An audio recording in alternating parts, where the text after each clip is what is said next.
I'm Eirini Argyri, or Arket. I'm based here at the University of Exeter. And over the past few years, I've been researching how psychedelic experiences challenge the taken for granted. Our sense of self, the ways that we relate to others, or to the nature of reality itself. And so this work has led me to a deep appreciation of psychedelics beyond their popularization as medical therapeutic tools, but looking at them as catalysts of experiences that diversify our ways of knowing and being. So this talk is about what happens when our perception of normal, our stereotype of reality, breaks apart. How do we navigate this? So we have seen the waves of research and popular narratives focusing on the therapeutic benefits of psychedelics. And more recently again, the pendulum is shifting back to the question, are psychedelics actually harmful? What I'm arguing here is that psychedelics are neither inherently therapeutic nor harmful. What they are is catalysts. Catalysts in the first instance of this pluripotency, and we'll be focusing here on the pluripotency of meaning that they induce. What does that mean? So pluripotent, put simply, means not fixed in terms of developmental avenues. In the psychedelic context, it's a recognition that the outcome is not predetermined. What drives the different outcomes of this pluripotency that psychedelics unlock? So the conceptualization of pivotal mental states suggested by Ari Brauer and Gerhard Harris suggests that these states that psychedelics induce are pivotal, transient, intense, hyperplastic mind and brain states triggered by acute stress, and they propose that these states mediate psychological transformation, but can also lead to traumatic experiences. And of course, we need to recognize there that this hyperplasticity and ontological plasticity is this malleability. We're talking about windows of increased malleability there. So I'm often reminded by this quote by Humphrey Osmond, who coined the term psychedelic and shows an early appreciation of this malleability and its transformative potential for our worldview. The world is what we make of it. Once our mold for world-making is formed, it most strongly resists change. Psychedelics allow us, for a little while, to divest ourselves of these acquired assumptions and see the universe again with an innocent eye.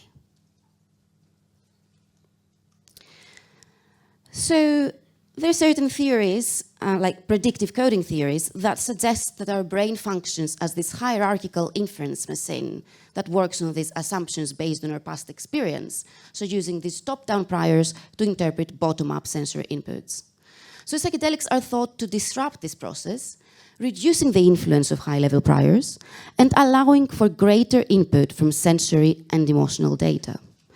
This shift fosters openness to possibilities, unbound by habitual expectations, and lays the groundwork for intuitive reasoning, an embodied, rapid mode of understanding that synthesizes complex information in novel ways.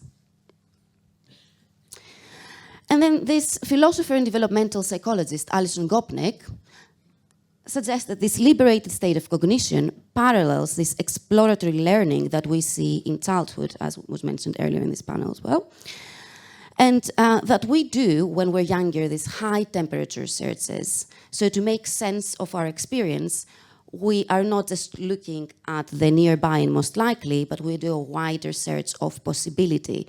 So this prioritizes possibility over probability, exploration of the new over exploitation of the known. So psychedelics can temporarily recreate this cognitive flexibility, facilitating intuitive insights that feel revelatory and transformative.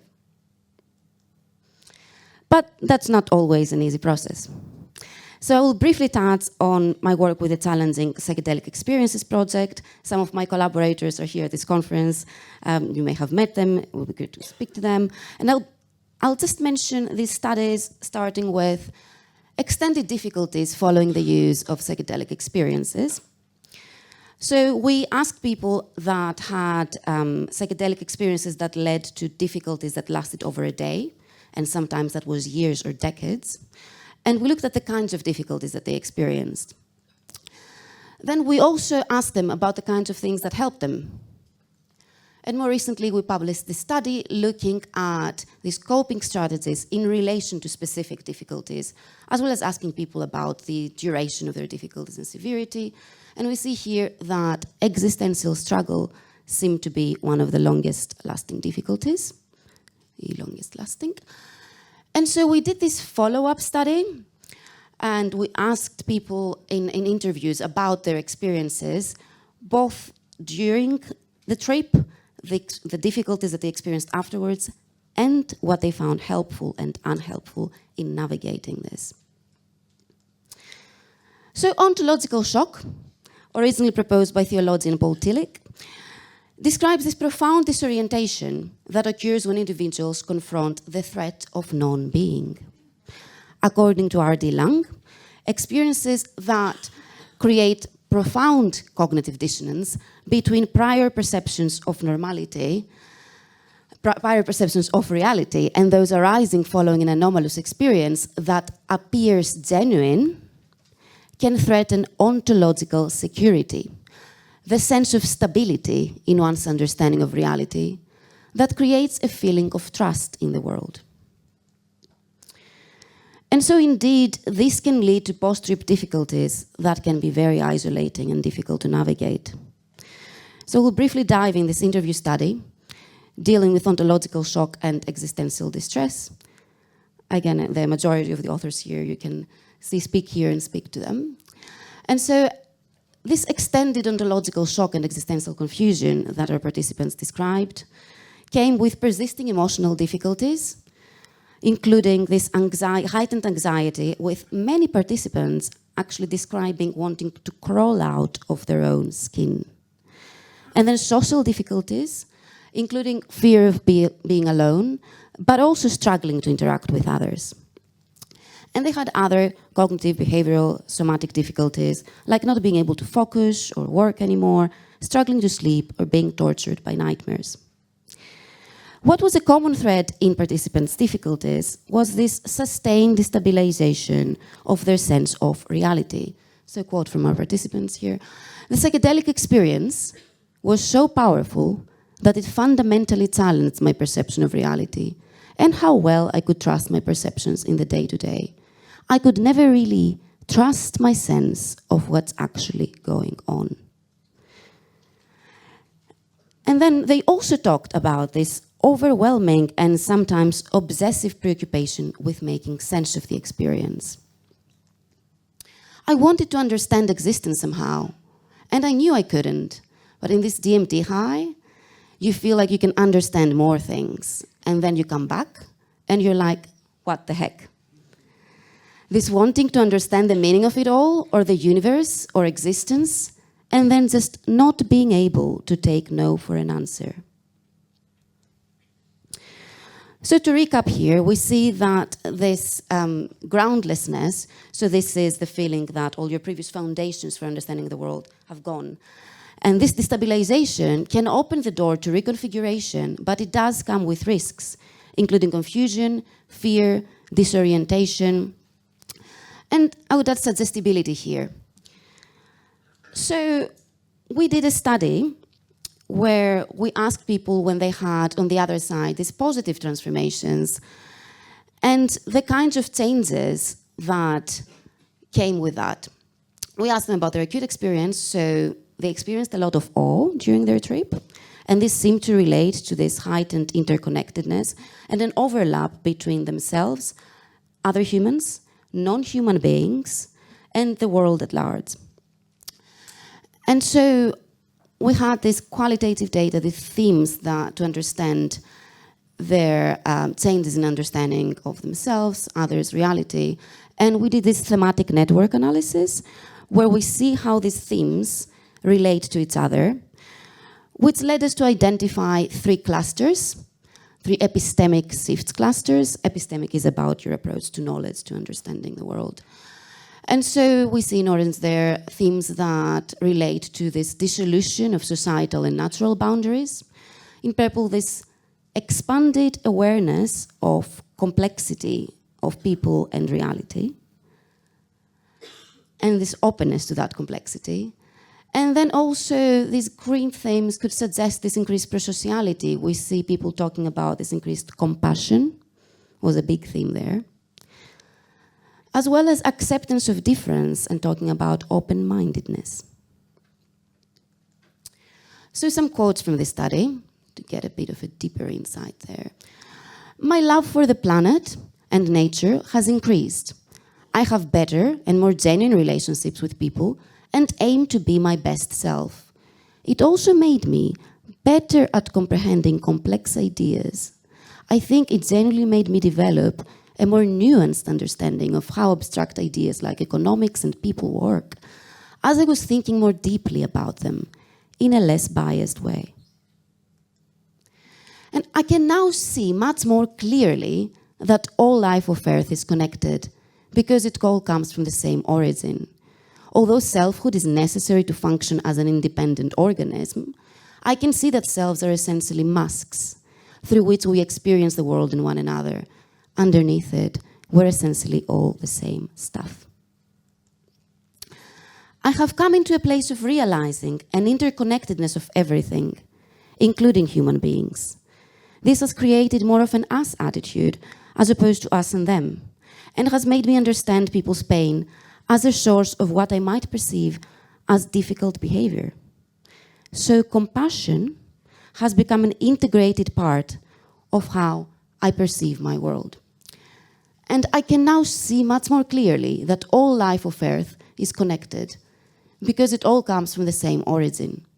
Although selfhood is necessary to function as an independent organism, I can see that selves are essentially masks through which we experience the world and one another. I am reading the same quote, so I'm going to move on. Because to normalize this, I now view normal as a socially constructed idea. We are constructing this here. And that only operates as a blanket term. Each individual person is unique and has their own will and desires. Attempt to constrain this to fit into the mold of normal only happens because people are often afraid of expressing themselves, is one perspective here. And so can psychedelic experiences then help us queer the norms? So we saw from this study I was just presenting, and we suggest from these findings that psychedelic experiences appear to not only dissolve boundaries of self and other, but also reveal the social constructivist nature of reality, exposing individuals to the subjectivity and malleability of the narratives that shape their worldviews. This disruption of taken for granted assumptions can foster a reflective stance towards societal norms and collective belief systems, encouraging a more open and critical perspective. Can do. And so, some of you may have been at the talk of my collaborator, lead author of this paper earlier today, talking about, we asked people about how psychedelics changed their sexual, gender, and intimate relationship dynamics. And from our qualitative analysis there, we saw that this rejection of social norms was a prominent theme and in their descriptions of gender identity and expression changes.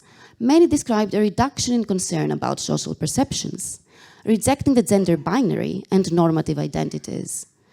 So these descriptions align with also this greater fluidity that they talked about in their gender expression and sexual orientation, going from waves of masculine and feminine and accepting them both within themselves. And then queerness there might be a useful framework to understand this. It encompasses identities related to sexuality or gender that challenge traditional cultural norms. And so yes, for some participants, this was related to increased authenticity and ability to express themselves. But also, and it was liberating for them, but that's not always the case. So as we saw in this groundlessness study that I mentioned earlier, for some people, this challenging of their prior understanding can cause a lot of difficulty. So we actually had some participants in that study that talked about questioning their gender and sexual orientation after these challenging experiences in a way that led them to this persisting and distressing confusion regarding their identity. So just to note, it's not a simple process. And so I'm often reminded also of this quote, that your assumptions are your windows to the world. Scrub them off every once in a while, or the light won't come in. And so hopefully at this point we have seen how psychedelics can awaken us from normality. What we do with that is a different story. And so what do I mean here that psychedelic experiences can be ontologically diversifying? So what is a diversifying experience? Diversifying experiences are highly unusual and unexpected events or situations that push individuals outside the realm of normality and require them to adopt new ways of thinking and new perspectives. Diversifying experiences, such as sudden illness or other types of unexpected difficulties, though, are demanding, in that they require individuals to cognitively adapt or accommodate to their new circumstances. And so this is actually from a paper talking about the diversifying experience model in relation to the connection between multiculturalism and creativity, but hopefully we can all see some clear parallels here. And so in their model, they are suggesting that the key role of the intensity of the diversifying experiences, and then they say that when adaptive resources are high, moderate diversifying experiences are appraised primarily as a challenge, increasing creativity in this case, whereas when adaptive resources are low, moderate diversifying experiences are appraised primarily as a threat, leading to creative decrements. And so we can think of the outcome of flexible creativity also with psychedelics, and we can also think about it with the other insights we were just discussing as a potential for consciousness expansion. The psychotic drowns in the same waters in which the mystic swims with delight. Can be a useful quote to remember also, because what can help us to learn to swim, to avoid drowning? What makes for a good toolkit of resources? So from our groundlessness study, we have some interesting insights from participants. Perhaps unsurprisingly, almost all participants mentioned that they were helped by grounding, which can take the form of embodiment. So I felt as if I was kind of outside my body, says this participant. There's trauma in my body, and I've got to get rid of it. I've got to shake. I've got to get this stuff out of my body. And then things like walking barefoot. Luckily, this participant knew about grounding. And then, of course, cognitive and social normalization. Just having someone say that it's just like a normal thing that happens, I remember it being really reassuring, and just knowing that it was okay, that someone else had been there and had some nice advice. But every month, this person was going to a spiritual awakening circle, and they said that for 5 minutes I would talk about this crazy stuff that I was going through with this demon, and people didn't judge me. That's what kept me going. And so to understand how we can move from shock to growth, we can think of these experiences of ontological shock that psychedelics trigger, marked by this profound confusion sometimes, this disorientation, but they can be understood as moments of liminality. A state in which established beliefs and identities dissolve, opening individuals to a new way of being. And this is an ecstasis. Ecstasis meaning to stand outside the self, to stand outside your previous way of understanding the world. But reflection, sense-making, and supportive scaffolding, just like in any transformative learning process, are essential for individuals to find stability and re-establish ontological security. Such support can harness this potential of these states and may foster psychological flexibility and personal growth. Without these resources and support, individuals risk becoming mired in confusion, preoccupation, or existential despair. So viewing integration as psychedelic integration as a form of transformative learning underscores the importance of this scaffolding, these accessible frameworks that we need, and community-based support to facilitate this process. And so to visualize now this diversifying experiences model applied to the psychedelic experience, we have this psychedelic catalyst of pivotal mental state, which can then lead to this ontological shock, this increased uncertainty. And then the role of adaptive resources. So when we don't have these adaptive resources, we may experience confusion, trauma, cultism, the risk of suggestibility there to keep in mind. Because people need to attach to some security then. If they don't have their own ways for navigating that, they can be very much easily influenced by others. And it's no surprise we see so many stories of abuse. So adaptive resources need to be in place. And so we can understand this as a restriction of consciousness, not necessarily the acute Jason was talking about earlier in terms of like our focus, but that it ends up you become more rigid rather than more flexible. But if you do have the right adaptive resources in place, which look different for everyone, this can lead to growth. This can lead to integration that becomes a form of transformative learning, where you learn again your place in the world and how to orient yourself within that bigger picture. And that can be an expansion of consciousness. So what makes for healthy ontological diversification?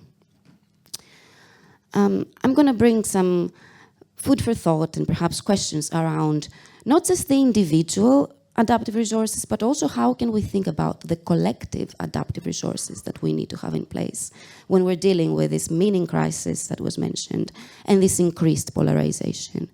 So firstly, we saw Nena speak about these meditative practices that can be very helpful for navigating these states. And embodiment, I don't know how many of you may have been at your workshop last night. That was brilliant. They need to come together. We did see participants in our groundlessness studies say they used to have a meditation practice, but they were unable to access it afterwards because it was too overwhelming. They were dissociated outside of the body. So it's not just any meditative practice. You need to find what works for you, and you need maybe to speak to people that know about it as well. And then social support, as we touched on, and communities of practice. An example is we have here in Exeter this holistic integration community. So it's quite simple. We got together with some friends. We rent a space every couple of weeks. And people from the community, so it's a community for people that are interested in integrating any altered state of consciousness. Could be from meditation experiences, could be lucid dreaming. And the purpose of that is to come together and share different perspectives. So anyone in the community can volunteer to host a session and share their own practice. We've had things from like drumming, ecstatic dancing, poetry, and all sorts of beautiful ways of embodiment as well. And then mentorship structures. So I mentioned this potential for abuse or influence that might not be helpful for an individual. People are very vulnerable to authority. They need certain answers where they're experiencing that uncertainty. So I'm going to add here not just mentorship structures, but empowering bi-directional mentorships. And we need to embed that into our systems, whether it is our education systems, our community structures. And then site diversity awareness. So many of you will be familiar, of course, with neurodiversity, quite focusing on the neuroessentialist aspect of that. But when people's ways of seeing the world change, we're talking about the diversity of the psyche as well. And perhaps to counteract this increasing polarization, which perhaps is a growing concern for many, if you are following reality unfolding, we do need an antidote for that. And then an ontological pluralism and finding the adaptive resources that we need to have in place for these experiences, but also how to use these experiences afterwards to navigate our reality is something worth looking into. And I'd love to talk more to people about this if you have ideas. And then, of course, ecological awareness. So by realizing that you're part of this interconnected web, by getting a sense of that bigger picture, you understand that you're not separate from nature. And you develop that care. You know that your environment is you. And so it might be worth thinking, maybe Andy, you have ideas as well, of how we can use these insights to start working towards a better, bigger picture for everyone. And I just want to share, firstly, that a big thank you to my adaptive resources, the holistic integration group I mentioned here, people that inspire me for diversifying experience, including, and bidirectional mentorships, including my friend Joy and Celia, of course. And then we have, of course, Peter and this transdisciplinary psychedelic colloquium, which has been a great influence in my thinking as well. And not least, definitely, Psycher. So that is a very useful adaptive resource for people. I don't know if you're aware of them. If you're not, do try to stop by the stand there. If you are aware of them, if you want to help support our research efforts with them as well, please do come speak to me. They are a brilliant community, not just offering harm reduction at festivals, but offering, helping develop an understanding community and a welcoming community.